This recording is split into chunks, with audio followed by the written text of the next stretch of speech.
ہاں جی، سوال یہ ہے کہ کیا عورت اللہ کی ولی بن سکتی ہے؟ تو اس کا جواب بالکل ہاں ہے۔ وہ اس کی دلیل کیا ہے؟ اس کی دلیل یہ ہے کہ اللہ نے عورت کو جو اہمیت دی ہے، جو فضیلت دی گئی ہے، جو اس کا مقام ہے، جو مرتبہ ہے، وہ اللہ نے بہت زیادہ رکھا ہے، بہت زیادہ۔ باقی معاشرے میں مختلف حوالوں سے کچھ ذمہ داریاں ہیں،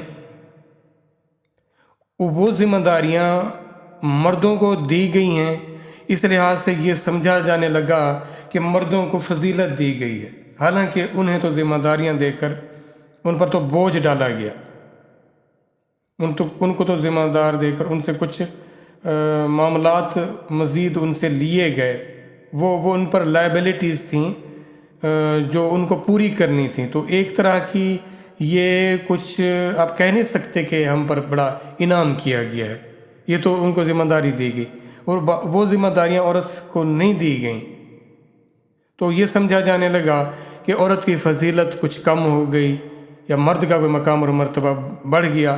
تو یہ عبادت میں ایسا ہرگز نہیں ہے۔ عبادت میں اللہ نے کسی طرح بھی عورت کو پیچھے نہیں رکھا۔ تو قرآن میں جہاں جہاں خطاب ہوا یا ایھا الذین آمنو، اے ایمان والو، اللہ ولی الذین آمنو، اللہ دوست ہے ان کا جو ایمان لائے۔ اب یہاں پہ دونوں کو مخاطب کیا گیا، مردوں کو نہیں کیا گیا۔ بعض دفعہ اللہ کسی کام کا حکم دیتے ہیں، مومنین والمومنات، تو سات عورتوں کا ہی تذکرہ فرماتے ہیں۔ رسول اللہ صلی اللہ علیہ وآلہ وسلم نے فرمایا کہ ایسی نماز پڑھو جیسے تم مجھے نماز پڑھتے ہوئے دیکھتے ہو۔ وہی نماز کا اطلاق مردوں پر بھی ہے، عورتوں پر بھی ہے۔ حج کا اطلاق مرد پر بھی ہے، عورت پر بھی ہے۔ روزے کا اطلاق مرد پر بھی ہے، عورت پر بھی ہے۔ یعنی ذکر اذکار کا جو سارے معاملات ہیں، سب اللہ نے عورت کو بھی اسی طرح کی اہمیت دی ہے، فضیلت دی ہے، اس کو موقع دیا ہے۔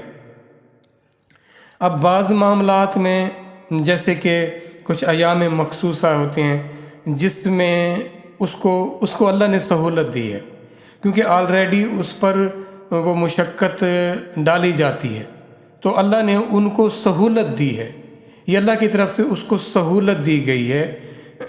تو سہولت تو ایک انعام ہوتا ہے، مزید ایک انعام سمجھ لیں، اس کی تکریم ہوتی ہے۔ یعنی یہ نہیں ہے کہ اس کو اس سے دور رکھ کر اس کو پرے کیا گیا ہے، یہ اللہ کی طرف سے اس کو سہولت دی گئی ہے، آسانی دی گئی ہے۔ تو اس لحاظ سے عورت جو ہے، اچھا پھر وہ مرد اگر مقام اور مرتبے میں جتنا بھی اونچا ہو جائے، اللہ نے اس کے لیے بھی حکم رکھا ہے کہ وہ ماں کی کیا کرے، خدمت کرے۔ اور اللہ نے جو جنت کا جو رکھا ہے انعام، تو اس کو اللہ نے کس سے جوڑا ہے؟ ماں کے قدموں، یعنی ماں کی وہ اتنی تکریم یا اس کی اتنی خدمت یا اس کی اتنے اس سے محبت کرے گا کہ جیسے کسی کے قدموں میں رہنا، اپنے آپ کو اور عاجز کر لینا، اپنے آپ کو اور چھوٹا کر لینا، تبھی وہ قدموں تک جائے گا نا۔ اب اس لحاظ سے کوئی کیسے کہہ سکتا ہے کہ عورت اللہ کی ولی نہیں ہو سکتی یا نہیں بن سکتی؟ وہ اللہ کی ولی ہے، بن سکتی ہے، اس کو پورے کے پورے موقع دیے گئے ہیں، اللہ کی طرف سے اس کو کوئی کسی طرح کی بھی کوئی رکاوٹ اس کے لیے نہیں رکھی گئی، اس کے لیے یہ بین نہیں کیا گیا۔ اچھا، اب تو بات ہو رہی تھی کہ تم مجھے نماز، جیسے مجھے نماز پڑھتا دیکھو ویسے نماز پڑھو، تو اللہ کے نبی نے عورتوں کے لیے الگ سے نماز پڑھ کر نہیں دکھائی کہ یہ عورت کی نماز۔ تو کہنا یہ تھا کہ کچھ لوگوں نے ادب اور احترام کے معاملے میں یہ کہا کہ عورت کچھ سمٹ کر، کچھ اپنے آپ کو ڈھانپ کر، کچھ اس طرح کو کچھ اپنے رب کے حضور پیش کرے، وہ کچھ کسی طرح کا بھی کوئی فرق نہیں ہے، وہ اس کے لیے مزید ایک ریگارڈ کے طور پر، ایک اس کی تکریم کے طور پر یہ بات کہی جاتی ہے، ورنہ مرد اور عورت کی نماز میں، ان کے روزوں میں، ان کے حج میں کسی طرح کا بھی کوئی ایسا فرق نہیں رکھا گیا۔ جب بندگی میں کوئی فرق اللہ نے عبادت میں نہیں رکھا، بلکہ اس کا مقام اور مرتبہ تو زیادہ، بلکہ اس کی تکریم تو زیادہ رکھی ہے اللہ نے۔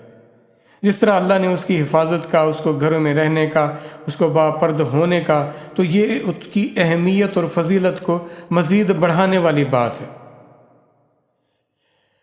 تو اللہ کے لیے، اللہ کی محبت کے، اللہ کی بندگی کے دروازے کھلے ہوئے ہیں، مرد کے لیے بھی اور سیم عورت کے لیے بھی۔